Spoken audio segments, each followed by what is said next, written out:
ये अध्यास किस पर आरोपित है? यदि मैं आत्मा ना हूं तो ब्रह्म कहोगे किसको? ब्रह्म मानोगे किसको? अरे देह मानना, जीव मानना, ब्रह्म मानना, देहवादी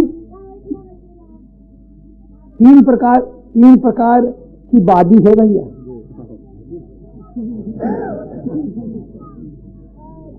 मैं देह हूं, ये देहात्मवाद है, कर्मकांड। मैं जीव हूं, ये जीववाद उपासना कांड है।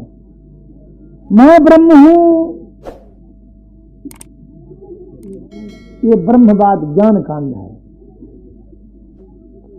मैं देह हूं, द्वैतवाद। मैं जीव हूं, विशिष्टाद्वैतवाद। मैं ब्रह्म हूं, वह द्वैतवाद। और तीनों वादी जिस देश में जाके तीनों वादी छंट जाती है, वह कोई बात नहीं है। मैं का मैं रह गया शुद्ध तत्व, निर्विवाद सिद्धांत। अरे कर्मकांडी भी मैं हूं कहता है, उपासक भी मैं हूं कहता है, ज्ञानी भी मैं हूं कहता है।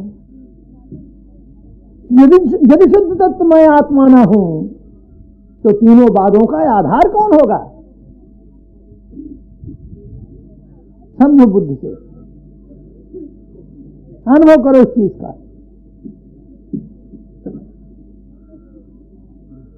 और फिर भगवान पतंजल, महर्षि पतंजल योग दर्शन के कैवल्यपाद में सूत्र लिखते हैं कि विशेष दर्शनीयात्म भाव भावनादि निवृत्ति, विशेष दर्शनीयात्म भाव भावनादि निवृत्ति, पूर्ण रूप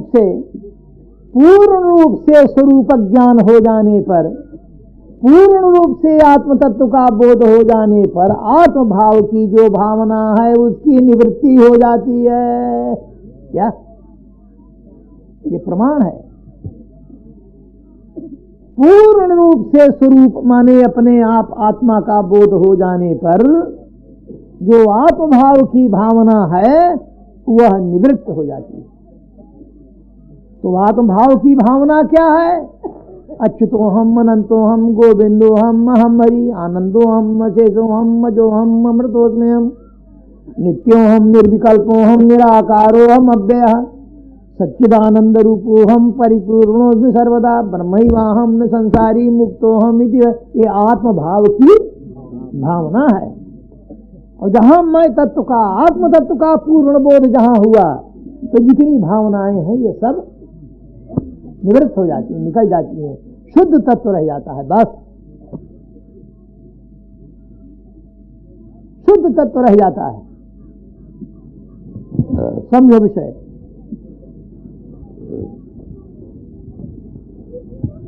तो ज्ञानाग्नि सर्वकर्माणि, ये आत्मदेश में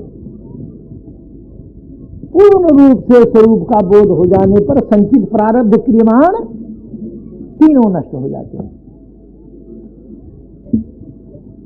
कहां तक समझाएं? अरे लकड़ी देश में डंडा है क्या? नहीं है।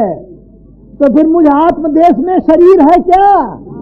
जब शरीर नहीं तो प्रारब्ध कहां लिए बैठे हो तुम?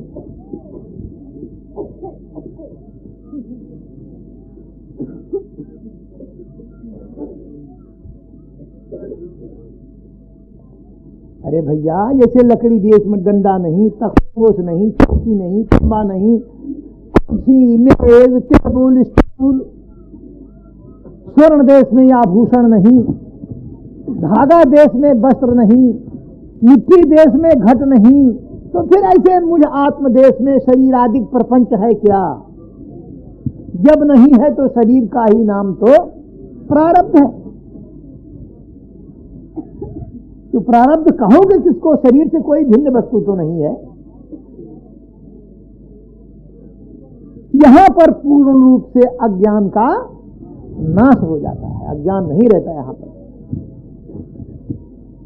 जब तक प्रारब्ध मानते रहोगे तब तक समझ लेना कभी अज्ञान का नाश नहीं हुआ।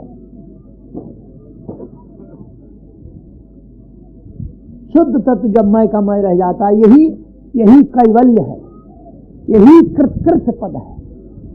ये यहां पर कृतकृत होता है। जी हाँ,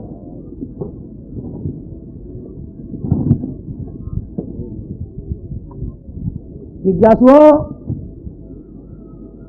समझना जरा।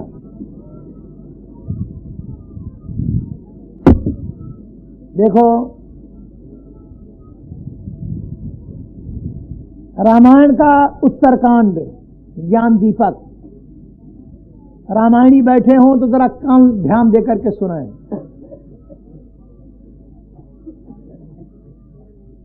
यह विधि ले सै दीप तेज राश विज्ञानमय, और जात ही तासु समीप जरहि मदादिक सलब सब। क्या मतलब? यानी ज्ञान दीपक जल गया। ज्ञान दीपक जब जल गया तो ज्ञान दीपक की शिखा क्या है? लो सोहमस्म इति वृत्ति अखंडा दीप शिखा सोई परम प्रचंडा, हम ब्रह्मास्मि, मैं ब्रह्म हूं। यह ज्ञान दीपक की लव है, शिखा है। अब इसके बाद आत्मानुभव सुख सुप्रकाशा तब भव मूल भेद भ्रमनाशा।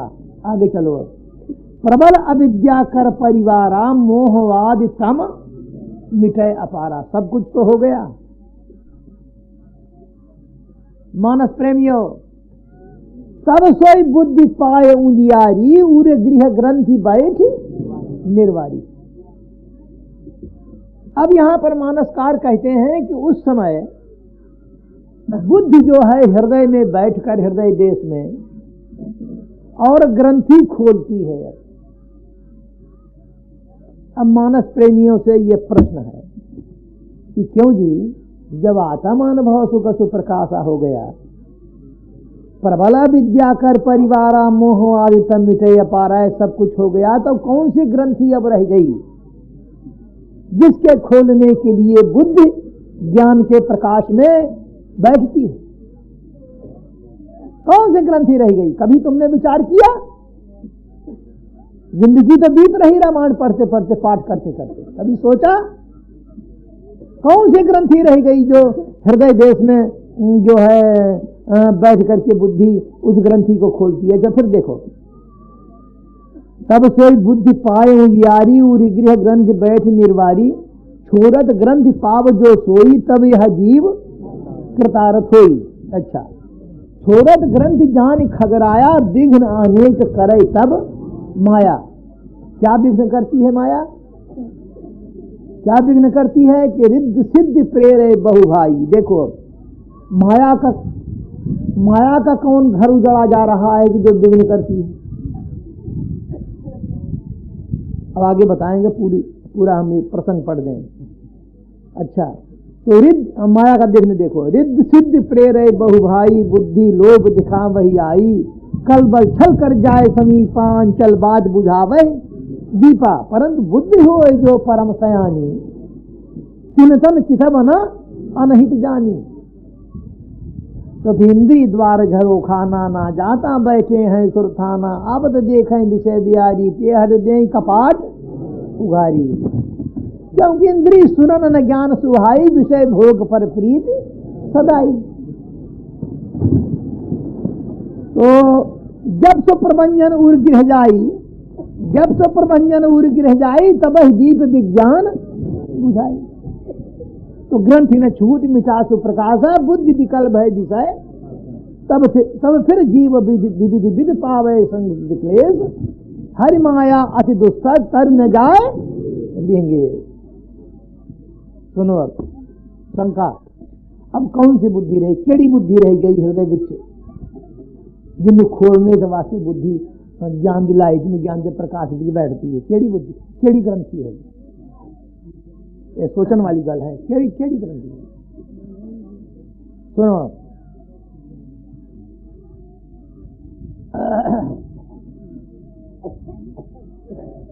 प्रकाश क्या? प्रकाश ज्ञान, ज्ञान का स्वरूप क्या है? हम ब्रह्मास्मि सोहम अस्मि, वह मैं हूँ, वह सच्चिदानंदमय हूँ, अहम ब्रह्मास्मि। ये ज्ञान है, ये लाइट है, प्रकाश है, ये लाइट है, प्रकाश है। अच्छा, प्रश्न, जिस ज्ञान से अज्ञान का नाश होता है, जिस ज्ञान से अज्ञान का नाश होता है, वह ज्ञान सत्य है कि असत्य है? यदि कहो जिस ज्ञान से अज्ञान का नाश होता है वह ज्ञान सत्य है कि असत्य है? यदि कहो सत्य है, तो फिर ब्रह्म भी सत्य और ज्ञान भी सत्य, द्वैतापत्ति दोष आएगा वेदांत का। सत्य पदार्थ एक ही रहता है, ये समझ लेना। यदि कहो कि ब्रह्म का ज्ञान, जिस ज्ञान से अज्ञान का नाश होता है वह ज्ञान सत्य है, तो फिर ब्रह्म भी सत्य और ज्ञान भी सत्य, दो पदार्थ सत्य दो हो जाएंगे, ऐसा हो नहीं सकता। और यदि कहो कि असत्य है, तो असत्य तो बंध्या का पुत्र होता है, जो है ही नहीं। यदि कहो कि असत्य है, तो असत्य ज्ञान से असत्य अज्ञान का नाश कैसे होगा? असत्य से असत्य की निवृत्ति कैसे होगी? या तो हमको तुम प्रमाण दो इसका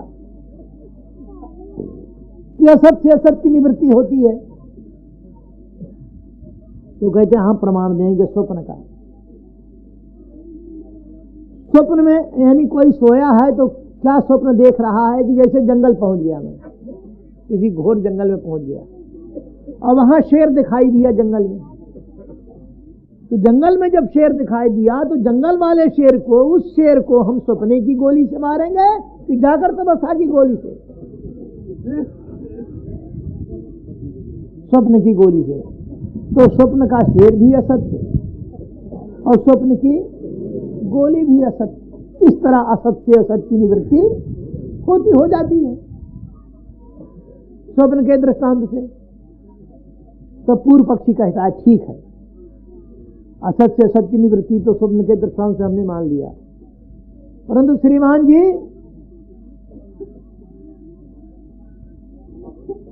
यानी ज्ञान भी असत्य हुआ है। अब अहम ब्रह्मास्मि, यह ज्ञान भी असत्य, और जिस अज्ञान का इस ज्ञान से नाश हुआ वह अज्ञान भी असत्य। अहम ब्रह्मास्मि सत्य नहीं, असत्य हो गया। अच्छा, तो कहते हैं इस असत्य ज्ञान से तुमने जाना किसको? इस असत्य ज्ञान से तुमने जिसको जाना, सत्य को जाना कि असत्य को जाना? यदि कहो कि सत्य को जाना इस असत्य ज्ञान से, तो अंधकार क्या प्रकाश को दिखा सकता है? तो फिर जिसको तुमने जाना वही कहां सत्य है? वह भी असत्य है। अब भगवती श्रुति आई है केनोपनिषद की इस कथन का समर्थन करने के लिए। नाहं मन्ये सुवेदेति नोन वेदेति वेदिजा, जो न तद्वेद तद्वेद नोन वेदेति वेदिजा, यस्या मतम तस्य मतम मतम यस्सन वेदसा, अभिज्ञातम विजानताम अभिज्ञात विजानताम। जो कहता है मैंने ब्रह्म को जाना है उसने नहीं जाना, और जो कहता है नहीं जाना उसने भी नहीं जाना। जो कहता है मैंने ब्रह्म को जाना उसने नहीं जाना। क्यों? कि जिस ब्रह्म को तूने जाना तो अपने आप से भिन्न करके जाना कि अभिन्न करके? भिन्न करके जाना तो ब्रह्म नहीं।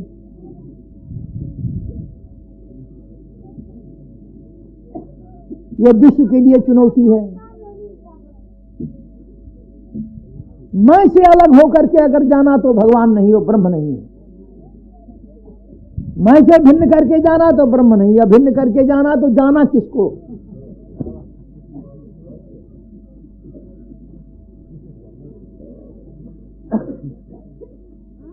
अच्छा, फिर जो कहता है मैंने नहीं जाना तो उसने भी नहीं जाना। अरे जिसको तू जानने की इच्छा करता है तुझसे भिन्न है क्या भिन्न है?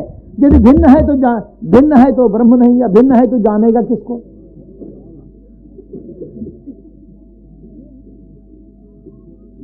तो अहम ब्रह्मास्मि, मैं ब्रह्म हूं, यही अविद्या की ग्रंथि है। इस ग्रंथि को खोलने के लिए हृदय देश में बुद्धि बैठती है, उसको खोलने लगती है। जब ये ग्रंथि खुल जाती है तब क्या बोध होता है? अरे जो मैं पहले था वही मैं अब हूं, वही मैं आगे रहूंगा। ना मैं जीव था ना ब्रह्म हुआ, ना मैं अज्ञानी था ना ज्ञानी हुआ, ना मैं बद्ध था ना मुक्त हुआ। ग्रंथि खुल गई, अब बन गया माया का पति। तो ग्रंथि खोलने के वक्त में माया इसलिए दौड़ती है कि ये मैं देखो तो मेरा खसम बनने जा रहा है। जब तक मान्यता है मैं को, जब तक कुछ मान रहा है तब तक माया उसका खसम है। और जहां अमुक भाव दूर हुआ, जहां मान्यता से मैं आत्मा परे हुआ, तो वही मायापति हो जाता है, वो माया का खसम हो जाता है। नहीं, माया का क्या बिगड़ता है? क्यों दौड़ती है विघ्न करने के लिए? कारण क्या है? ग्रंथि खोलने के टाइम में। इसलिए जब ग्रंथि खुल जाएगी तब शुद्ध तत्व भगवान का भगवान रह जाएगा, तो मेरा पति हो जाएगा। माया कोई साधारण चीज है। शिव चतुरानंद जाहि राही, अपर जीव कह देखे माही। शिव विरंच कामो है को है बपुरायान, अस जिया जान भज मुनि मायापति भगवान।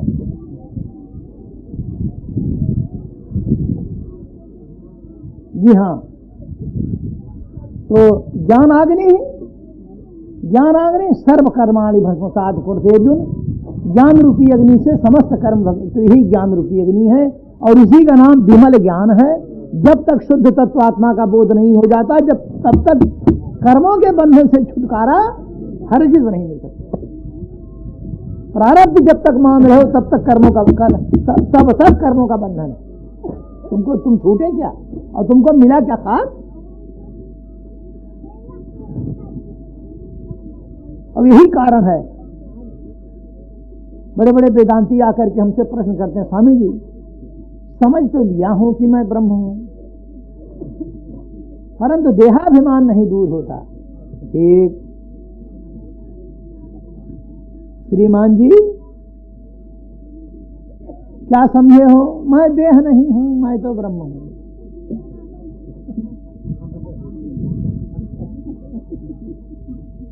मैं देह नहीं हूं, मैं तो ब्रह्म हूं। अरे देह तुम नहीं हो, मगर देह है तो। देह अपने देश में है तो सही। तो जब तक देह है तब तक तुम्हारा देहाभिमान किसी जन्म में छूट नहीं सकता। देह के अस्तित्व में देहाभिमान है और अज्ञान के अस्तित्व में देह का अस्तित्व है। जब तक अज्ञान है तब तक देह है, और जब तक देह है तब तक देहाभिमान है। तुम अपने मियाँ मिट्ठू बने रहो, अपने घर में ब्रह्म माने रहो, इसकी शादी करता है, क्या फायदा? इसलिए अब आगे बढ़ो। संत कृपा का भिखारी बनो। ये शास्त्र पढ़ने से तत्व का बोध तुमको नहीं होगा। संत कृपा का भिखारी बनो। जी हाँ, ये कृपा जन्य चीज है, ये साधन का विषय नहीं है। इसके लिए न शास्त्र साधन है, न वेद साधन है, न किसी किस्म का साधन है। अरे जो भगवान आत्म तत्व सर्व का अपना आप है, इसके लिए साधन से मिलेगा। हाँ मैं ब्रह्म हूं, हम ब्रह्मास्मि, यहां तक साधन है। और ये भी जीव भाव है, क्योंकि अभी जीव अरे जीव ही तो कहेगा, बड़ी मुश्किल की बात है। जो गरीब है वही तो अमीर बनने की कोशिश करेगा कि अमीर बनेगा? क्यों जी? अरे जो घसीटू है, खचेड़ू है, वही ब्रह्म बनेगा।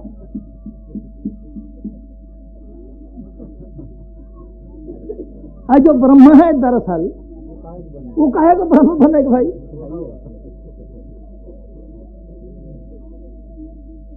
तो मैं ब्रह्म हूं, यहां तक जीव भाव है। अभी जीव भाव नहीं गया तक जीव तो कह रहा है कि मैं ब्रह्म हूं। अभी तक बेचारा गरीबी भोगा है। अब भावना करता है कि हम बड़े आदमी हैं, हम बड़े आदमी हैं। अरे दरअसल जो ब्रह्म है, जो परमात्मा, उसको कहने की क्या जरूरत है कि मैं ब्रह्म हूं। हम उसको भगवान क्यों कहते हैं? किसको? उसको। अब कहीं पेड़ पर तो नहीं बैठा।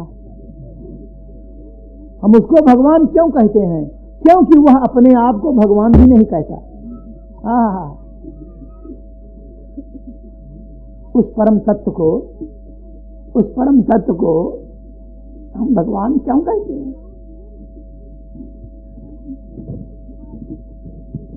क्योंकि वो अपने आप को भगवान भी नहीं कहता।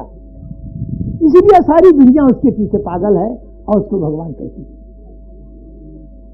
भगवान, परमात्मा, ब्रह्म, अरे ये नाम तो भक्तों ने रखा है, उसके उपासकों ने रखा है, मगर वो खुद अपने आप को भगवान भी नहीं कहता। इसीलिए हम उसको भगवान कहते हैं।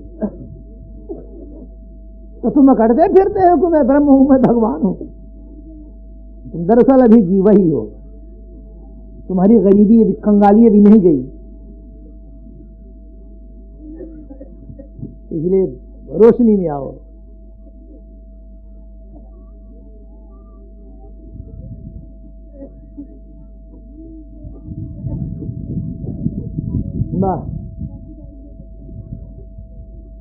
फिर एक जगह भगवान कहते हैं, जस्य सर्वे समारंभा काम संकल्प वर्जिता।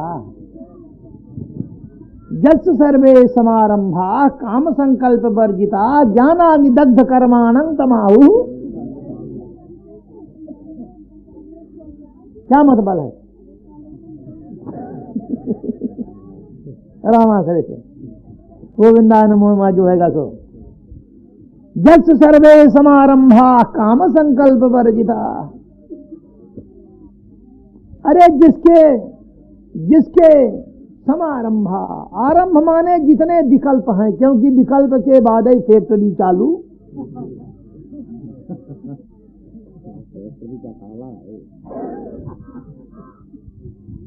जब तक तुम विकल्प ना करोगे तब तक मनी राम की फैक्ट्री चालू नहीं होगी। तो आरंभ माने विकल्प के हैं। अरे जिसके समस्त विकल्प दूर हो गए हैं,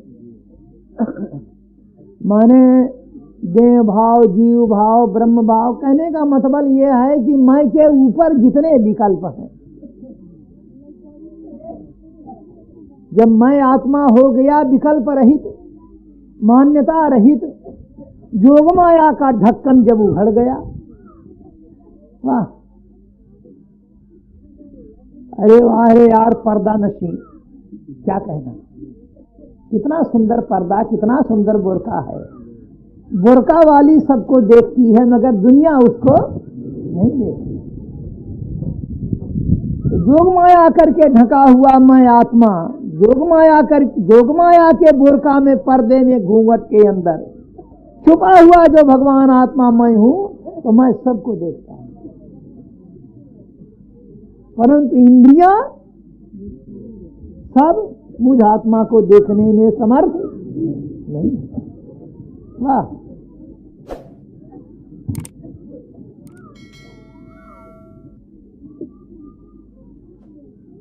ये खेल कैसा पर्दा नशी का, मगर कब जाना कि पर्दा उठाकर जो हमने देखा। अब वक्त नहीं, ये गजल हम उस वक्त सुनाएंगे। हाँ, ये खेल कैसा पर्दा नशी का, पर्दा उठाकर जो हमने देखा। तो आत्म जिज्ञासु ज्ञानाग्नि सर्वकर्माणि भस्मसात् कुरुतेर्जुन। ज्ञान रूपी अग्नि से समस्त कर्म भस्मीभूत हो जाते हैं, संचित प्रारब्ध क्रियमाण। ये भगवान अपने देश से बोल रहे हैं, ये आत्मदेश की बात है। और प्रारब्ध शेष रह जाता है, ये आचार्य देश की बात है कि संचित क्रियमाण, ये दोनों कर्म अहम ब्रह्मास्मि इस ज्ञान से नष्ट हो जाते हैं, मगर प्रारब्ध शेष रह जाता है।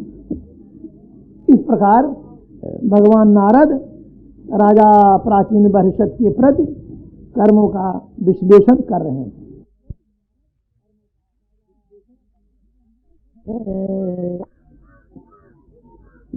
उस समय के प्रसंग में कर्मों का विश्लेषण किया गया था।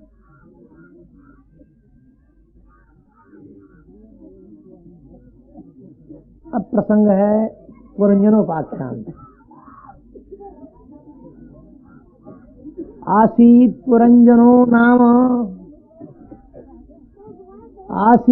पुरंजनो नाम राजा राजन बृहत्स्रवाः तस्यादिज्ञात नाम आसीत् सखा दिज्ञात चेष्टिता।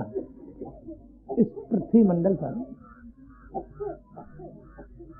पुरंजन नाम का कोई राजा था। उसके सखा का नाम था अभिज्ञात, जिसकी व्याख्या भी करेंगे। उसके सखा का नाम था अभिज्ञात।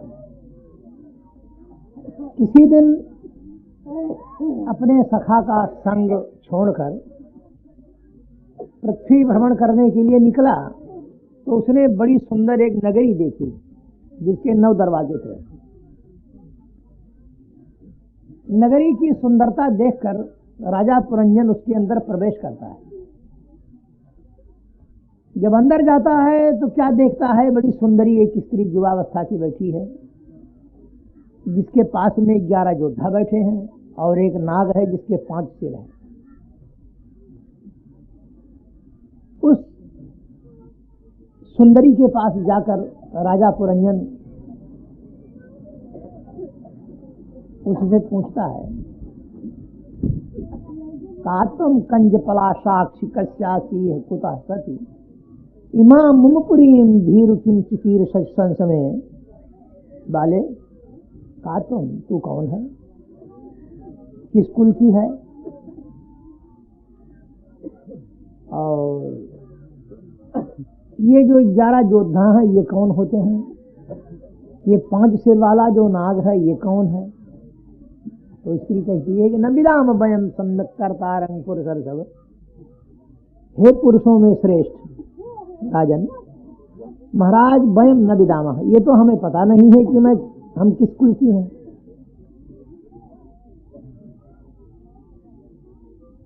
परंतु ये जो 11 योद्धा हैं ये हमारे सखा हैं, और जब मैं सो जाती हूँ तो ये 9 द्वार वाली नगरी की ये 5 सिर वाला जो नाग है ये रक्षा करता है। फलस्वरूप उसके हाव भाव प्रेम कटाक्ष में पढ़कर राजा पुरंजन उसके साथ गृहस्थ हो जाता। अब राजा का नाम था पुरंजन, स्त्री हो गई पुरंजनी। अब दोनों गृहस्थ भोगने लगे। एक दूसरे में इतनी आसक्ति हो गई कि क्षण भर भी वियोग सहन करने में समर्थ न थे। अंततो गत्वा कालांतर में पुरंजन और पुरंजनी से 1100 पुत्र और 110 कन्याएं पैदा हुई।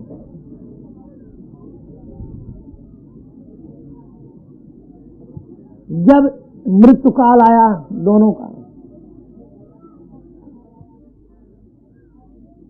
तो जंग जंग बात स्मरन भावम तजत्यंते कलेवरम तंग तमे वेति कौन्तेय सदा तद्भाव भाविता। भगवान श्री कृष्ण के सिद्धांतानुसार अंतकाले जामतिस्सा गतिर भवेत। मृत्यु काल में जिसका चिंतन करते हुए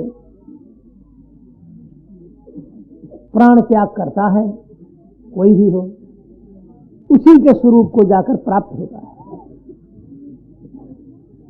और मृत्यु काल में उसी की स्मृति होती है, यानी उसी की याद आती है जीवन पर्यंत जिसमें उसकी आसक्ति होती है।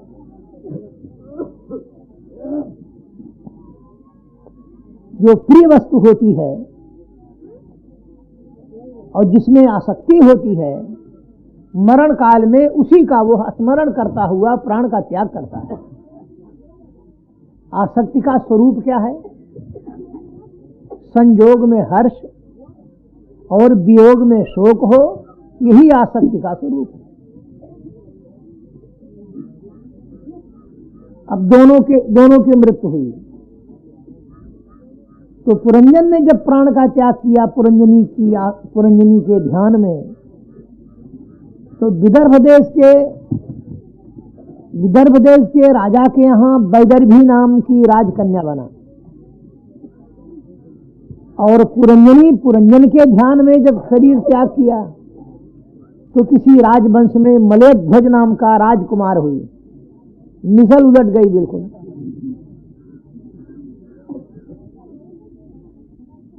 देखो, ये अटल नियम है कि जागृत अवस्था में यह मन जिसका चिंतन करता रहता है और चिंतन करते करते यदि नींद आ जाती है तो उसी का इसको स्वप्न होता है।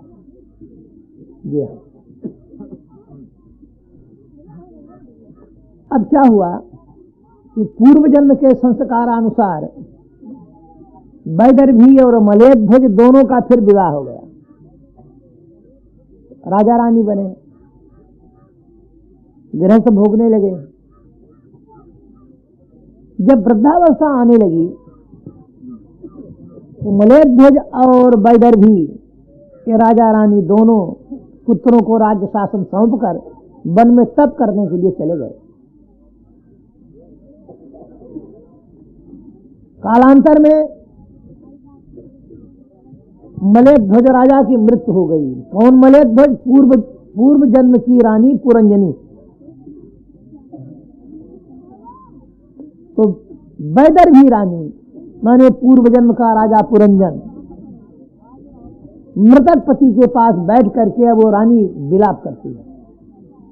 उस समय अभिज्ञात नाम का सखा ब्राह्मण वेश में आकर उपदेश करता है। अब इस कथा का सारांश सुन लीजिए और फिर उपदेश आरंभ हो। आत्मजिज्ञासु, ये कथा रूपक है। देखिए, हमारे यहाँ के महान पुरुषों ने, महर्षियों ने जीवों के कल्याण निमित्त सुंदर सुंदर कथा के रूप में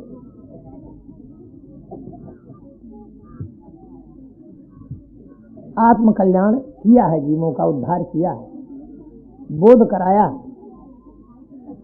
अब सुनो, राजा पुरंजन के मायने क्या होते हैं? स्वपुरम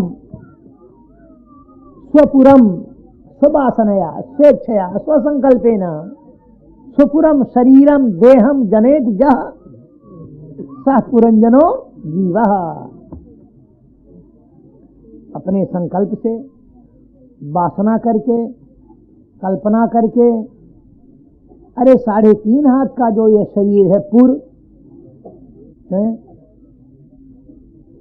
इसकी जो कल्पना कर ले, इसको जो बना ले, उसको कहते हैं पुरंजन जीव। पुरंजन नाम जीव का है।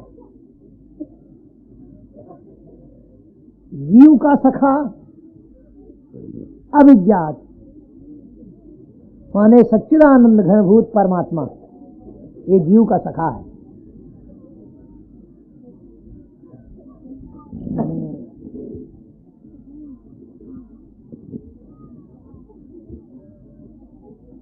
अभिज्ञात, समझना विषय। अभिज्ञात,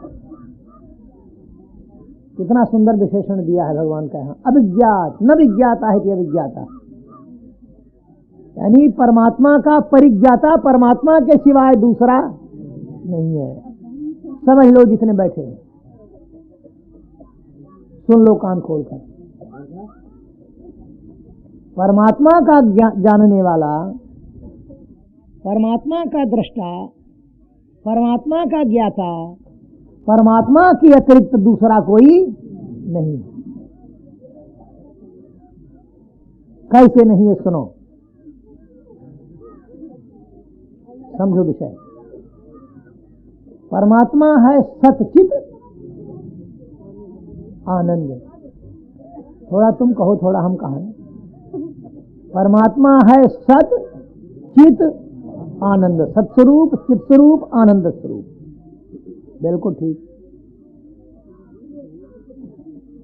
परमात्मा से भिन्न यदि जीव को तुम मानते हो कि परमात्मा अलग है, जीवात्मा अलग है।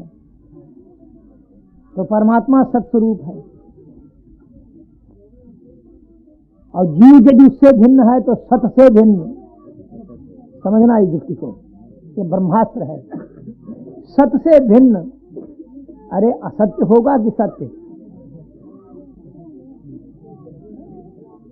तो गोया जीव असत्य हुआ। परमात्मा चेतन है, चित है।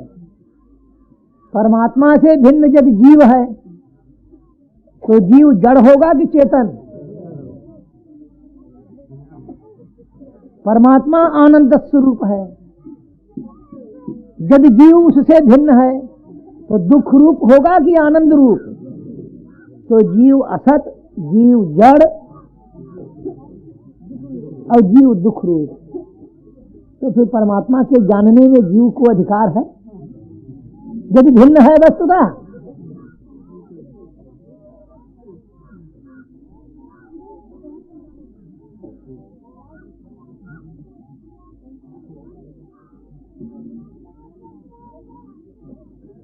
इसलिए परमात्मा से यानी अपने आप को जीव मानकर, अपने आप को परमात्मा से भिन्न जीव मानकर यदि परमात्मा को कोई जान लेता है तो बंध्या का पुत्र सिंह का शिकार कर सकता है। यह असंभव है। परमात्मा से भिन्न अपने आप को जीव मानकर यदि परमात्मा को जान लेता है तो आकाश में पक्षी के चरण चिन्ह देख सकता है। यह संभव है। इसलिए परमात्मा का नाम अभिज्ञात है। उसको वही जानता है, उसका परिज्ञाता दूसरा नहीं है। परमात्मा को परमात्मा ही जानता है। अरे यार, समुद्र को नदी जानती है कि समुद्र को समुद्र जानता है? जरा ख्याल करके होश में आकर के सोचो।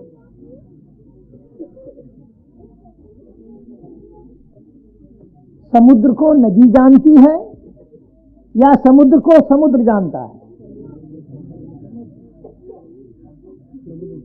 कैसे? अरे भाई देखो ना, जब नदी, जितने बैठे हो दोनों समाज में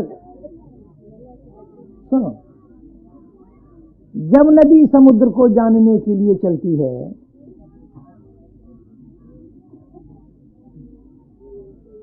तो श्रुति कहती है कि यथा नद्यः चंदमानाः समुद्रे यथा नद्यः चंदमानाः समुद्रे अस्तं गच्छन्ति नाम रूपे विहाय तथा विद्वान नाम रूपाद विमुक्ता परात् परं पुरुषमुपैति दिव्यम। यथा नद्यः चंदमानाः समुद्रे अस्तं गच्छन्ति नाम रूपे विहाय। जब नदी जाती है समुद्र को जानने के लिए तो समुद्र के किनारे पर पहुंचते ही अपने नाम रूप का त्याग कर देती। गंगा, जमुना, कावेरी, सरजू, रेवा, नर्मदा, चरमण्डुति, वेदिका ये नदियों के नाम है और प्रवाह जो है वो नदी का रूप है। किनारे पर पहुंची नहीं कि नाम रूप का त्याग कर दिया, छोड़ दिया, फैल को त्याग कर दिया। तो नाम रूप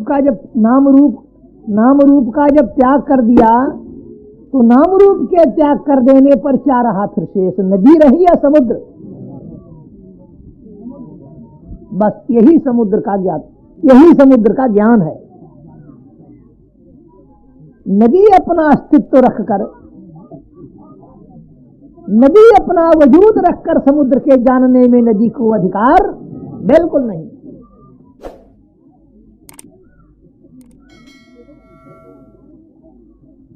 अच्छा,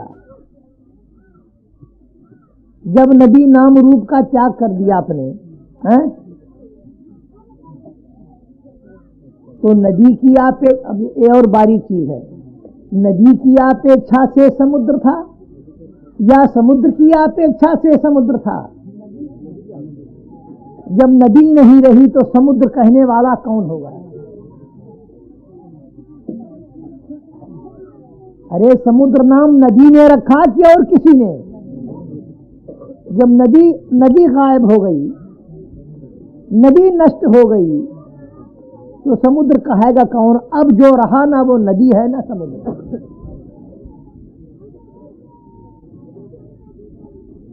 अच्छा है? अच्छा, और समुद्र हो जाने पर, माने नाम रूप का त्याग कर देने पर, फिर यह उसको याद नहीं रहती कि आज के पहले मैं गंगा थी। अरे नदी हो तब न पूर्व की याद हो। क्या समझना चाहिए विषय? जब नदी हो तब तो भूतकाल की उसको याद रहे कि आज के पहले मैं गंगा थी, आज मैं समुद्र बनी। ये बारीक चीज है।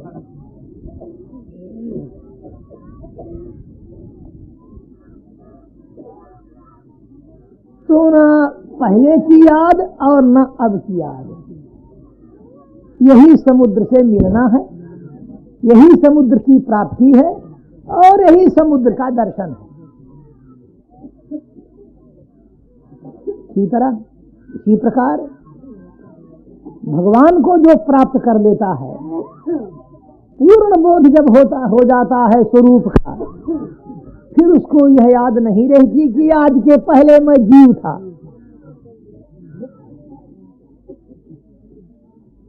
और आज ब्रह्म हुआ, आज के पहले मैं बद्ध था, अब मुक्त हुआ। और जब याद है तो भगवान से अभी दूर है, अभी प्राप्त नहीं कर पाया, अभी खचेड़ू का खचेड़ू ही है। तो यथा नद्यः चंदमाना समुद्रे अस्तम गच्छन्ति नाम रूपे विहाय तथा विद्वान नाम रूपाद विमुक्ता परात् परं पुरुषम उपैति दिव्यम।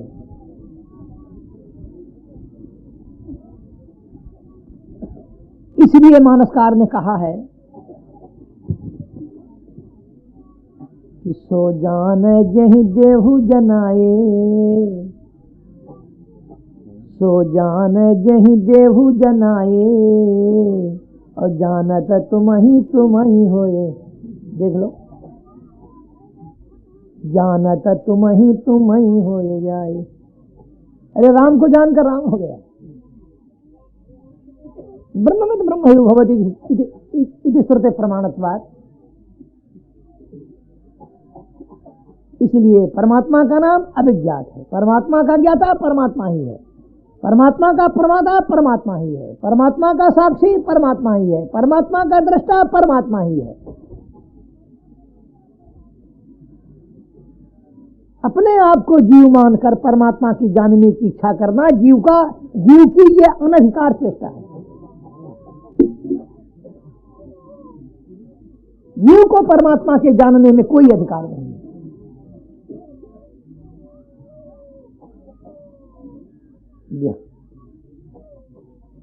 इसलिए परमात्मा का नाम अभिज्ञात है।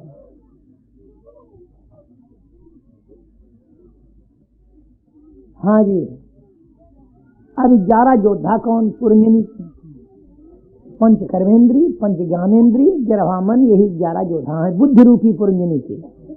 9 द्वार वाली यही नगरी, जीव पुरंजन, बुद्धि पुरंजनी, 11 इंद्रियां 11 योद्धा, प्राण 5 समानोद्यान पंच प्राण, यही 5 सिर वाला नाग है। गाढ़ी नींद सुसुप्ति अवस्था में बुद्धि रूपी पुरंजनी जब सो जाती है तो 5 सिर वाला जो नाग प्राणवायु है शरीर की रक्षा करता है। 9 द्वार वाली नगरी के यही 9 दरवाजे हैं, 2 4 2 6 1 7 और 2 ये 9 दरवाजे हैं। ये 9 द्वार वाली नगरी। एक एक इंद्री से एक 100 विकार हैं। यही 1100 पुत्र हैं और बुद्धि की 110 प्रकार की जो वृत्तियां हैं, यही 110 कन्या। इस कथा का यही सारांश है। अब जीव रूपी पुरंजन को अभिज्ञात नाम का सखा सच्चिदानंद घनभूत परमात्मा अब ब्राह्मण देश में आकर अब उपदेश करता है। अब सुनो, आनंद लो।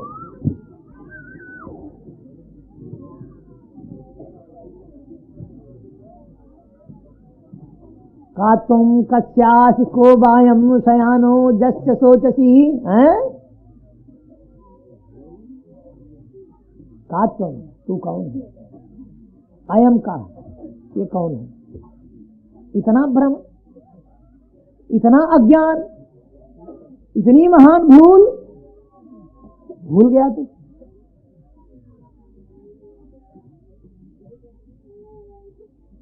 तू अपने आप को स्त्री माना है।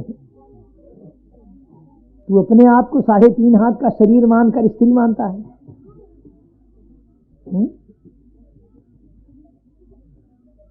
अरे विचक्षु देख, अहं भवान्य चान्यस्तुं तमेवाहं विचक्षभो, अहं भवान्य चान्यस्तुं तमेवाहं विचक्षभो, ननु पश्यन्ति कवः छिद्रम जात मनागपि। जो मैं हूं वही तू है। अहं भवान्य चान्य, अरे तुम अन्य ना, तू दूसरा नहीं।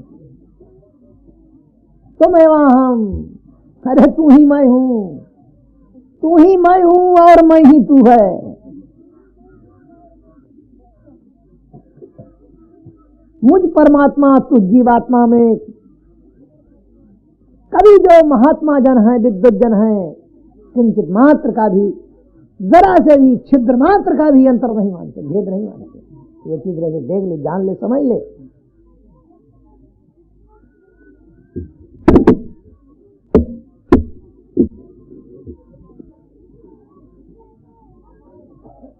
और यदि भेद मानता ही है तो फिर मुझ परमात्मा और तुझ जीवात्मा में सिर्फ इतना ही भेद है कि यथा पुरुष आत्मान, यथा पुरुष आत्मान मेक मादर्श चक्षुषो, यथा पुरुष आत्मान मेक मादर्श चक्षुषो विधा भूतमवेद क्षेत्र, अरे तथैवांतर्मावय। जिस तरह कोई पुरुष, कोई व्यक्ति हाथ में शीशा लेकर जब अपना मुंह देखता है तो शीशे के अंदर प्रतिबिंब दिखाई देता है। ये इसको वेदांत में आभासवाद कहते हैं। शीशे के अंदर प्रतिबिंब दिखाई देता है, परछाई, ये मुंह दिखाई देता है, इसको प्रतिबिंब कहते हैं।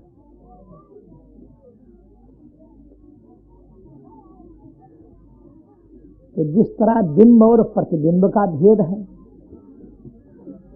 जिस प्रकार बिंब और प्रतिबिंब का भेद, इसी तरह मुझ परमात्मा और तुझ जीवात्मा का भेद।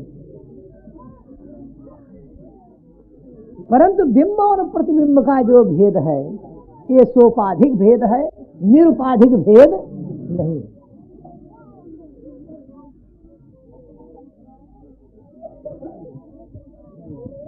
प्रतिबिंब कहता है बिंब से कि तू और है, मैं और हूं, तू भिन्न है, मैं भिन्न हूं, तू है, मैं हूं, ये बोलता है इसके अंदर वाला। तो बिंब कहता है प्यारे ये बात नहीं, ये बात नहीं है। अरे मैं ही तू हूं और तू ही मैं है। सामने से शीशा हटा लेने पर, सामने से शीशा हटा लेने पर जब तू दिखाई देता है,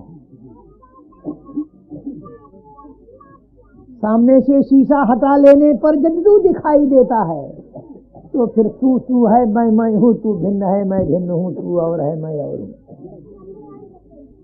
और सामने शीशा आने पर जब तू भासता है तो फिर मैं ही तू हूं और तू ही मैं। अरे मेरा तेरा जो भेद है ये सोपाधिक भेद है, निरुपाधिक भेद नहीं, ये शीशाकृत भेद है, ये शीशाकृत भेद है। अच्छी तरह से तू समझ ले इसको। देखो देखो, अब दो हो गए ना, प्रतिबिंब और बिंब। अब हटा दिया शीशा, प्रतिबिंब ना रहा। तो जब प्रतिबिंब ना रहा तो बिंब किसकी अपेक्षा से कहोगे? प्रतिबिंब ना रहा तो बिंब भी ना रहा। अरे यार, जब पुत्र होगा तब न पिता पैदा हो। पिता पुत्र को पैदा करता है कि पुत्र पिता को पैदा करता है? नई बात सुन रहे हो। बेटा से बाप होता है कि बाप से बेटा होता है? अब सब हमारी तरफ हो गए, मौज में मौज मिला रहे हैं भैया।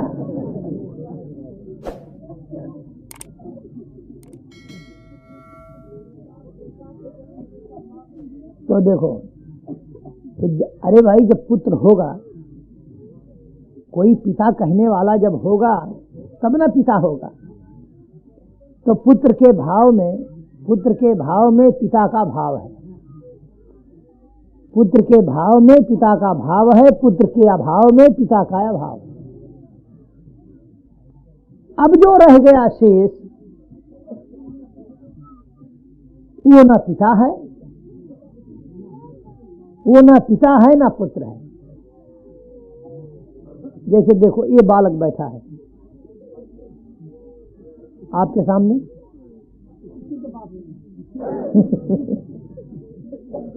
ये बालक बैठा है, अभी तक इसका नाम पिता नहीं हुआ, जब तक कि पुत्र पैदा ना हो जाए। अब इसी में पिता और पुत्र दोनों कल्पित हैं, क्योंकि पिता पुत्र दोनों का ये आधार है। ये ना होगा तो इसका नाम ना पुत्र होगा और न इसका नाम पिता होगा। तो इसी प्रकार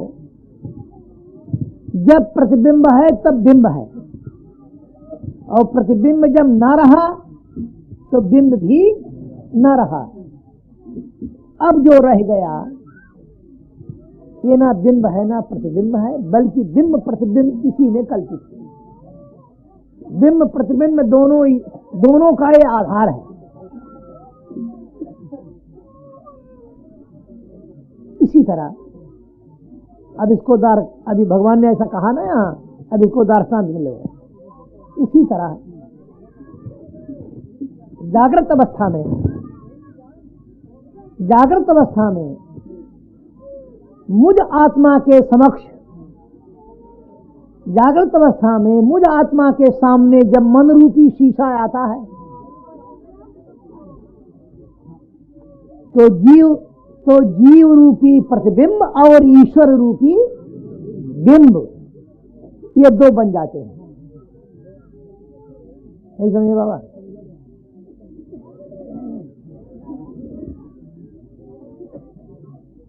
जागृत अवस्था में मैं आत्मा के सामने जब मन रूपी शीशा आता है तो उस वक्त ईश्वर बिंब हो जाता है, जीव प्रतिबिंब हो जाता है। ये दो की कल्पना होती है, जीव और ईश्वर की, ये दो की कल्पना होती है। अच्छा, स्वप्न अवस्था में भी भगवान आत्मा मैं के सामने जब मन रूपी शीशा आता है तो स्वप्न में भी जीव और ईश्वर बिंब और प्रतिबिंब यानी जीव और ईश्वर दो की कल्पना होती है।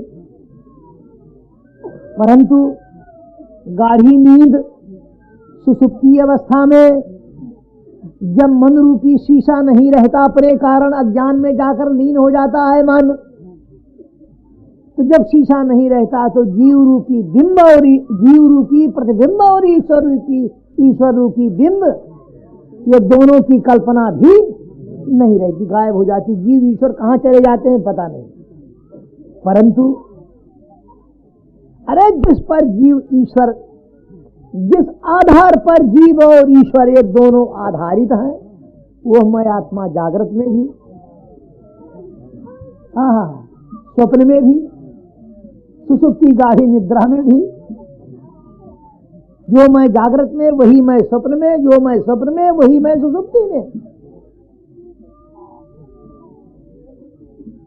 तो जीव और ईश्वर ये दोनों मुझ आत्मा पर ही आधारित है। इन दोनों का अधिष्ठान, दोनों का आधार मैं ही हुआ।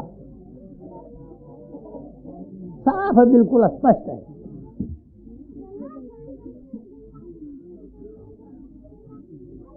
जी हाँ,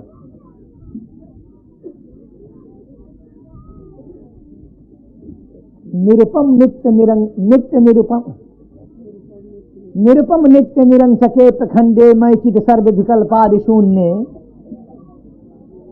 घटेत जगदीश जीव भेदम तो घटित घटना पठीयसी माया। विद्वज्जनों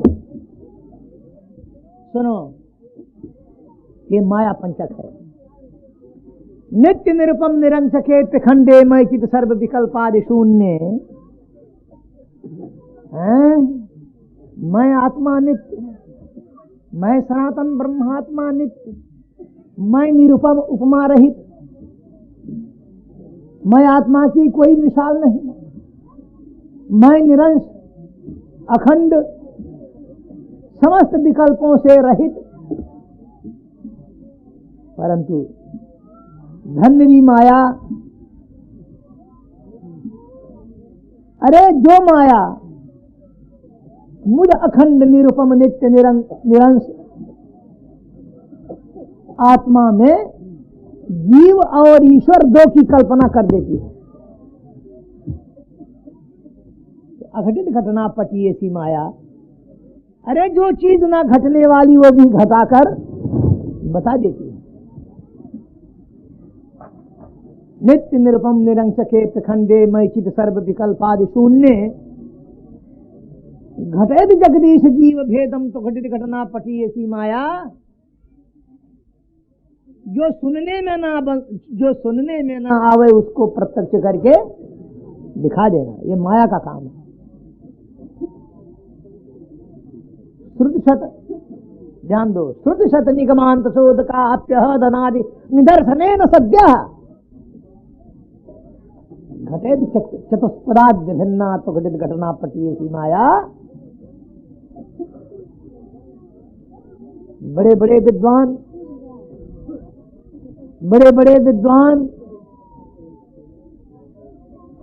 श्रुति निगमांत शोध का अनप्यहदनादि निदर्शनेन सद्यः खेदे।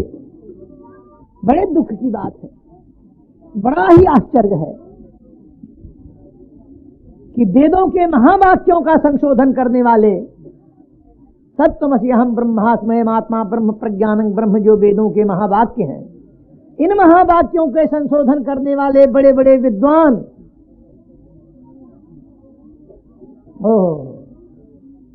अरे वही भी धन के लोभ में ऐसे फंसते हैं कि चतुष्पदादि अभिन्ना,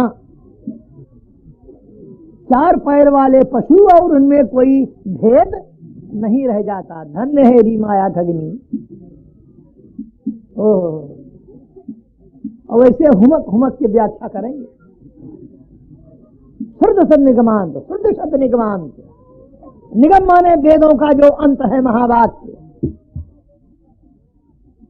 बखानेंगे, व्याख्या करेंगे, विश्लेषण करेंगे। और संसारी पदार्थों में धनादिक नाशवान पदार्थों में ऐसे आसक्त हैं, स्त्री पुत्र पौत्रादिक वित्त कलत्रादिक पदार्थों में।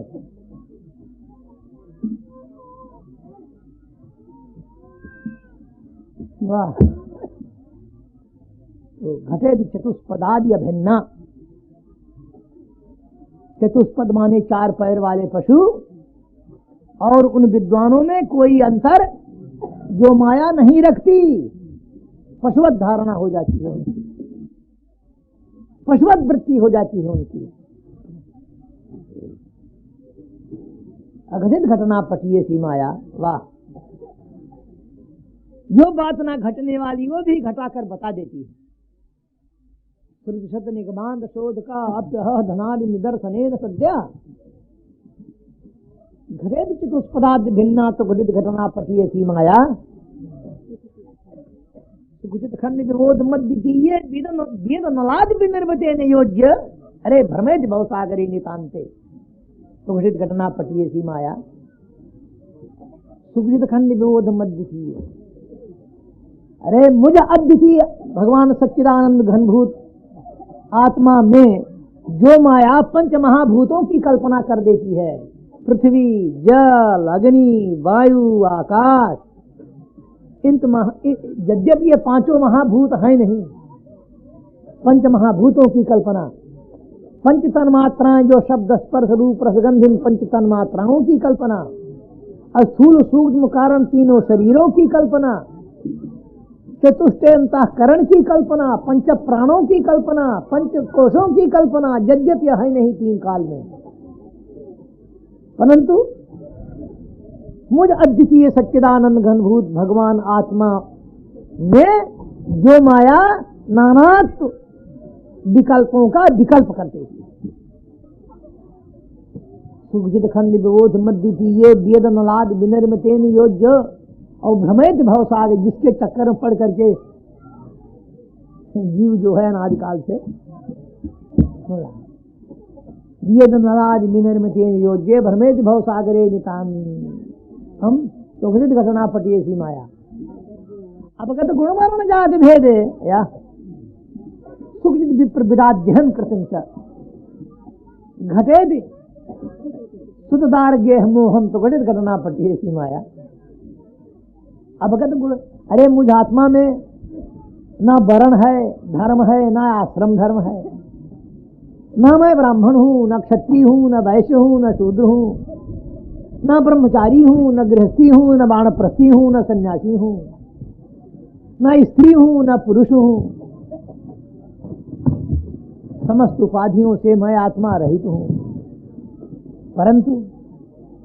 परंतु ये सब कुछ न होने के बावजूद जो माया मुझ विशुद्ध निरुपाधि चिन्मय अनिर्वाच्य अंगांग मनस गोचर भगवान आत्मा में वर्ण और आश्रम की जो कल्पना कर देती है, बना देती है, अब मानने लग जाता है कि हाँ मैं ब्राह्मण हूं, मैं क्षत्रिय हूं, मैं वैश्य हूं, और ढूंढो तो कुछ पता नहीं।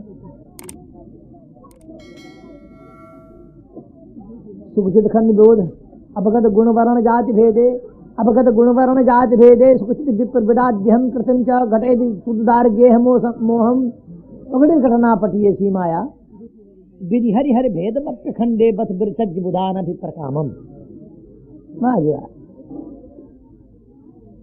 यद्यपि ब्रह्मा विष्णु शिव तीन नहीं है, परंतु बुधान बड़े बड़े विद्वानों के भी हृदय में जो तीन का विकल्प उठता है कि ब्रह्मा विष्णु महेश, आश्चर्य। विधि हरिहर भेद मत खंडे अखंडे परमात्मनि मयि आत्मनि विधि हरिहर भेद मत खंडे बत, आश्चर्य। बिरचज बुधान अभिप्रकामम, बड़े बड़े विद्वानों को भी उनके हृदय में भी ब्रह्मा विष्णु और महेश का भेद जो माया डाल देती है। विधि हरिहर भेद मत खंडे बत बिरचज बुधान अभिप्रकामम, और भ्रमेद हरिहर विभेद भावा तो घटित घटना पटिए सी माया। जिस समय भगवान श्री राम समुद्र तट पर रामेश्वर विजय लिंग की स्थापना किया उन्होंने लंका जाने के पेशतर, जब रामेश्वर की स्थापना किया तो ये हुआ जिनका नामकरण होना चाहिए, तो भगवान राम ने कहा जिनका नाम रामेश्वर। अब ये आपस में चकचक चला कि रामेश्वर का क्या अर्थ करना चाहिए। रामेश्वर के मायने क्या, रामेश्वर का अर्थ क्या हो? तो श्री राम ने कहा कि भैया हम तो इसमें षष्ठी तत्पुरुष समास करेंगे। राम तत्पुरुषम वेत्ति,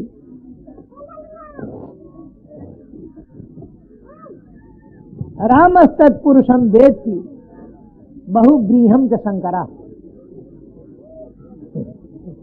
और रामेश्वर पदे प्राप्ते कपया कर्म धारया। बोलो, राम तत्पुरुषम वेत्ति, श्री राम ने कहा कि मैं षष्ठी तत्पुरुष समास करूंगा। क्या? रामस्य ईश्वरा रामेश्वरा, राम के जो ईश्वर यानी भगवान शंकर, राम के जो ईश्वर, इसलिए इनका नाम रामेश्वर। तो भगवान शंकर कहने के महाराज हमें भी तो अर्थ करने समास करने का अधिकार है ना। श्री राम ने कहा कि हाँ भगवान आप भी कीजिए। तो राम तत्पुरुषम वेत्ति बहुव्रीहम च शंकर, भगवान शंकर ने कहा कि मैं तो बहुव्रीह समास करूंगा। कैसे? राम ईश्वरो यस्य, राम है ईश्वर जिसके। बोलो अब किसको स्वामी कहा जाए और किसको सेवक कहा जाए? कौन सेव्य है कौन सेवक है? राम तत्पुरुषम वेत्ति बहुव्रीहम च शंकरा। बांदरी सेना बैठी थी, हनुमान, नल नील अंगद जाम्बवान सुग्रीव